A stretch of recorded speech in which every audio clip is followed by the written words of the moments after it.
nag-Saudi po ako, may mga nakasama ako doon. So, itong taon to, na tiga rito, sabi niya sa akin, Ate Amy, balang araw pupunta ka sa lugar namin, ha, sa Bohol.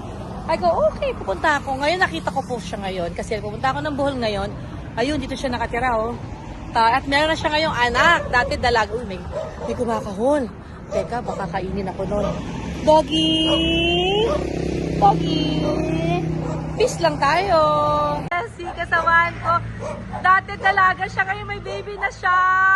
Oh my God. Bless, nakita rin ka. Sabi niya sa akin dati dalaga pa siya. Sabi niya, Ate Amy, pupunta ka ng Bohol. Pag nagpunta ka, hanapin mo ko.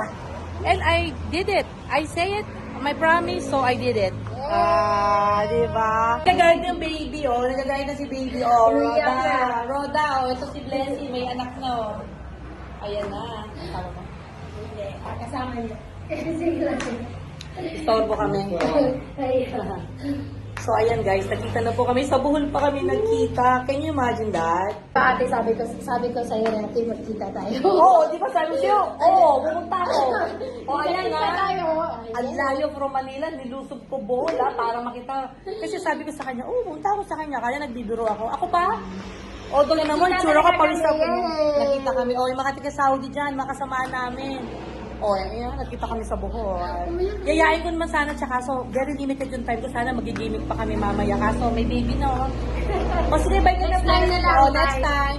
Bye, everyone. Bye-bye po. Mami na si Blessy. Di na dalaga.